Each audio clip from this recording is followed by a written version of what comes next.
Hey everybody, welcome to Cut the Kibble. I'm Paul and this is Miss Bella. Been home cooking for her since she was 4 months old and she's 13 months old.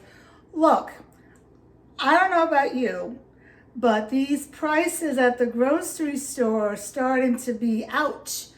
I've always have given Bella eggs in the morning for her 13 years because they were an inexpensive, great protein. But now eggs are more, a pound of eggs, a pound is around 10 eggs, give or take the size of the egg. A pound of eggs costs more than a pound of meat. Today at my local Food Lion, they had 6 eggs for $3.99, and there were very few eggs that you could buy. It was only limit 2 of the cartons. And by the way, those 6 eggs were just conventional eggs that are fed GMO feed. So we need to do something. We still need to feed our dogs. So I'm here to give you a little tip, cut the kibble tip, of how you can cut, not want to say cut corners, but how you can shop efficiently. So I'm going to do a recipe of beef sirloin filet steak. All right. I actually went to the grocery store today to buy yeast because I saw a wonderful recipe that I wanted to try. It was for a calamati rosemary artesian bread.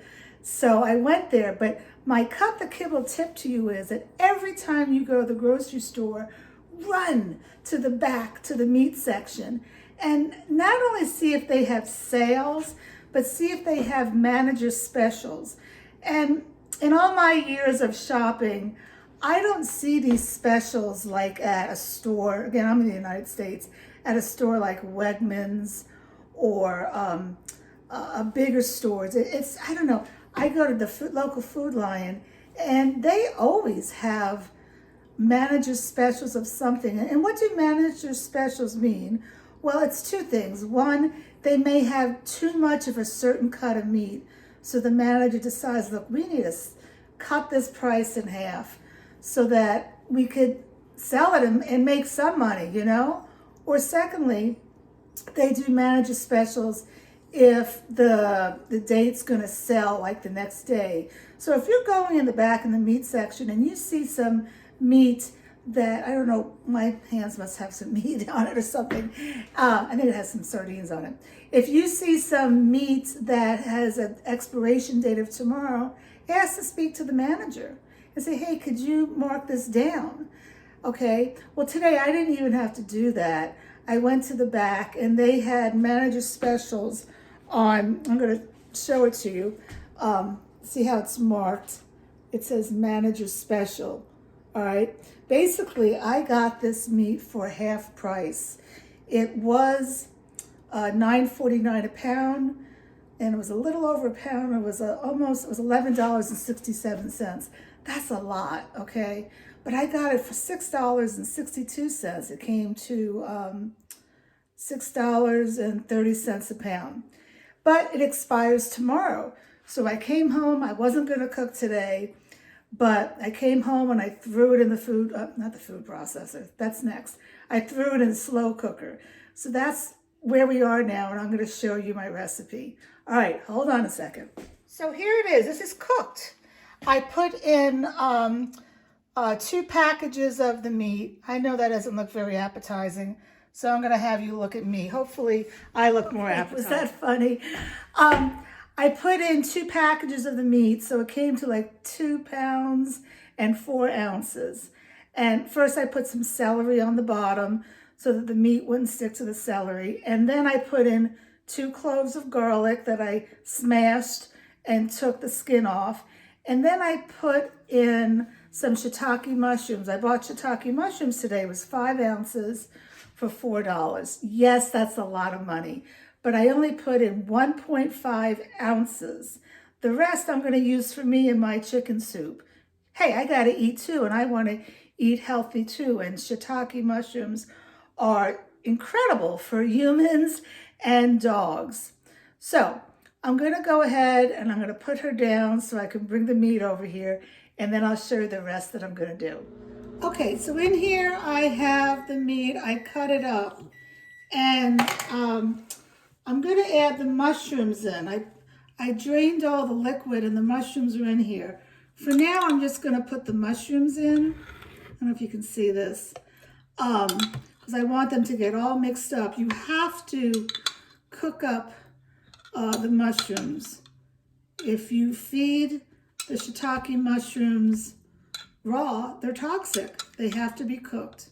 All right, so I cooked it right in the slow cooker. And I am going to add some of the liquid. All it is the water, filtered water, because I want to help this food processor along.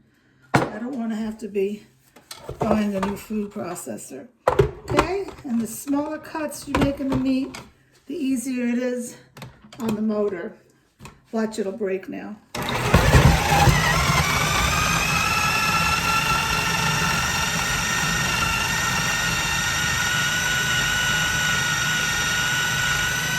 All right, so I can tell this is not fully mixed up. I'm going to have to work on it a little bit more, and I'll get right back to you. Okay, so for some recipes, I give you all the measurements. Most of those recipes are in my newsletter that you need to subscribe to.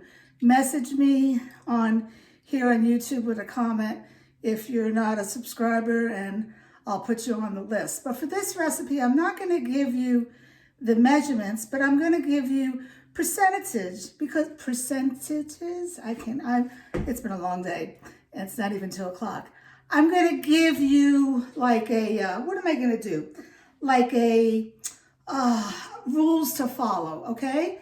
So this was 2.4 ounces of animal protein. And of that, that's going to be around 70% of my recipe. And then I'm going to have 20% of vegetables. That's what I'm doing next. Can you see these vegetables? Now, in this, it's 15% of low starchy vegetables, and which comes out to 11.7 ounces. I'm giving some of you the recipe. And the high starchy is 5%, which is 3.9 ounces. So what do I have in here? Well, I have the shiitake mushrooms that were 1.5 ounces, and I have cauliflower, broccoli, asparagus, and collard greens. And then I have, this is pumpkin. Actually, that's fresh pumpkin. It's 4 ounces, because that's what I measured it out. You don't have to be precise, people, okay? It all needs to balance out at the end of the month, okay? Do you eat pizza sometimes and ice cream sometimes? I do. You got to balance it out, okay? And I'm not a numbers gal. Anyway, it's real pumpkin that I bought after Halloween season. Let me put you back over here, when it was on sale, and I cooked it up. I have a video of how I did that. What I wanted to say about these vegetables, I've roasted them, some of them. Well, the asparagus I roast, but the everything else is frozen. And I just buy frozen vegetables, just make sure there's no salt in it or other ingredients. And with the asparagus, I make sure that I cut it up with a scissor before I put it in the food processor, so that I want everything in small, small, small pieces for her. So now I'm going to add my calcium. You must add calcium if you're home cooking. If you're a raw feeder, you don't add calcium, because raw feeders, they have crushed bones in the recipe. I don't do bones, so I have to do calcium, right? And I don't do crushed eggs either. That's a different video. This is what I do. It's easy, and I know it's the best for her. It has the phosphorus in it as well. And there's no guesswork. It's just 1 teaspoon per pound of protein. It almost slipped out of my hands. And then I'm going to do my seeds. My seeds are all raw. It's pumpkin seeds, flax seeds, sunflower seeds for vitamin E, because dogs don't get enough vitamin E, and hemp hearts. And you keep that in the refrigerator, Because why? Because they have oils in it, and oops, oils can go rancid. You can tell I'm a little rushed here. It was a beautiful sunny day, and I wasn't going to be cooking today, and here I am cooking. And plus, I've done quite a few videos to share information with you. And one of the things I'm going to talk about right now, let me give her a little piece of beef. So in here, I want to talk about this before I dump it in. This has liver, heart, sardines, blueberries, mussels, and I feel like I'm forgetting something else. I want to talk to you because I just did a video on it, and I need to do a newsletter on it. Liver. Now, you know, if you've listened to me, that liver should just be 5% of the recipe, and there's a reason for that. It's rich. If it's too much liver, your dog's going to get pancreatitis, but it has copper in it, okay? And that's why it's only 5% of the recipe, because more and more dogs are getting copper storage disease. And what do I mean by that? It's just they're getting too much copper. I'm not going to go into detail. It's going to be in the other video. But think about it. If you feed kibble, if you feed raw, or if you are a home cooker, you always have to add liver, because liver is an essential in a dog's diet. But then if you're supplementing with liver treats, like if you're going for a walk and the dog's being a good, we're not going to go for a walk now. I wish we could. And the dog's being a good girl, good boy, you give them a liver treat. And if you're playing fetch and they come back, you give them a liver treat. Well, that's where you're getting in trouble, because the average liver treat is around 2.5 grams. And in that one liver treat is 7 milligrams, of copper, okay? And the average 40-pound dog should only be getting 7 milligrams of copper a day. So you don't need to be a scientist to figure it out. If you're putting liver, you have to put liver in your diet. Kibble regardless, the dog's getting the liver, okay? And then if you're adding more liver, you're going to get into trouble. And that's what's happening. More and more dogs are getting copper storage disease. And there's no symptoms of it. It can show up on blood work, but it's irreversible liver damage. So please, my suggestion is don't do liver treats. I don't do liver treats. I never have. I've always thought it was kind of strange. But I do beef heart treats, and I used to do dehydrated beef heart treats. I used to do dehydrated fish treats. I don't anymore. It's a little too hard for her with her not many teeth. But stop the liver treats. It's going to get you into trouble. So anyway, getting back to this recipe, this has the 5% liver. It has the beef heart and the sardines and the blueberries. Now, people have asked me, how many sardines? Because I always say 2 sardines. You know, it depends on when the sardine is caught, what season. That's going to depend on how big the sardine is and how salty it is. Okay, so this can that I got of sardines only had 3 sardines in it. So if I was only doing 1 pound, I would cut that in half. Okay, so when I say 2 sardines and you only have 3 in the can, figure it out. It's not that hard to figure it out. All right, so now I'm going to add more of this liquid, because I don't want that powder to go to the top of the can. And I have this all together, and I'm just going to mix this up. Hold on here.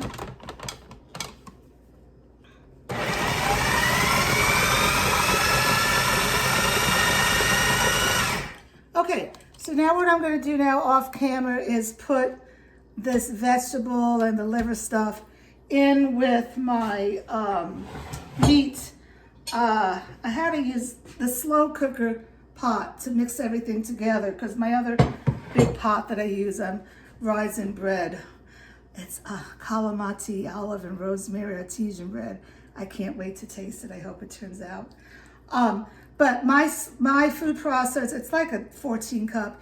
it can't mix it all together. I'm gonna have to dump it in and hand mix it, and then I'm gonna measure it out. All right, I hope this video helped you. Let me know if you have any questions, and if you have any ideas of what you want me to talk about. Happy cooking.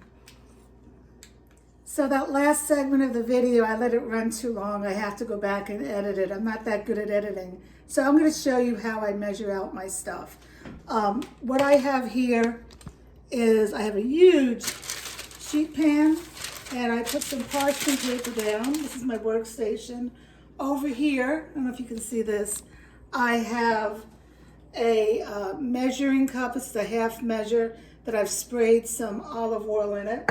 And I have a scale, all right? You have to have a scale. And I have the scale to 0. That's important to start with.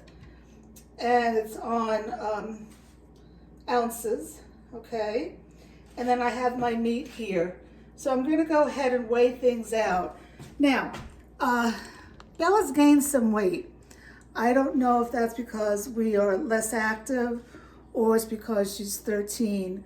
But I am going to cut down how much I give her. I used to give her 4 ounces, and I'm gonna go to 3.7 ounces. We are less active. I've gained some weight, and she had a little leg injury, but she's walking now, and I put her in the stroller some, but I don't want her to be overweight. So we're gonna do 3.7 ounces and see how much I can get out of 2 pounds and 4 ounces of protein. All right, so hold on, here we go. Well, I got 19 meals, 18 here, and I'm gonna give this to her today. Sorry, my time lapse to show you how I did it got messed up, but I'm very happy with doing this recipe this way. This is a long video, I'm sorry. People have asked me, hey Paula, how do you store the food? So what I'm gonna do here is I'm gonna put this into my freezer. And you've noticed none of my patties are touching, okay? So I'm gonna keep it in there for like 6 hours. And once they're hard and frozen and not wet on the bottom, I'm gonna take them out, and then I'm gonna dump them into a freezer bag. That's what I'm doing right now, a big gallon freezer bag, and I'll label it, what the meat is and the date. You know, I would like to eventually move to glass containers, but you're gonna need some big ass glass containers to put all these in. And I don't have all those. I need some for myself as well. So I don't feel bad about putting these into freezer bags once they're frozen. You know, I don't know the science behind all these, whatever, PFAS with the plastic getting into our food, but it's frozen. It's not hot. It's not, you know, room temperature, it's frozen. So in my mind, I don't think there's plastic getting into it. Again, you gotta do the best you have with the resources you have. All right, this has been a long video. I did not wanna cook today because it's a nice sunny day today and tomorrow's gonna rain, but I saved money today. I saved a good $14 or $13 by getting this on sale. So you have to shop economically and wisely during these times, but I would not skimp on the food for you or for your dog. You got to cut corners elsewhere because nutrition is number one. If you don't feed your dog good nutrition, and if you feed your dog kibble, they're going to have a hard life, okay? It's like feeding your dog McDonald's every day, and you're gonna be going to the vet. She doesn't go to the vet. She only goes to the vet for dentals, and I go once a year also to get blood work done, and she always passes with flying colors. So I feel good about what I'm doing, and you need to feel good about it too. Don't be intimidated. I can help you. All right, take care. I gotta clean up this mess.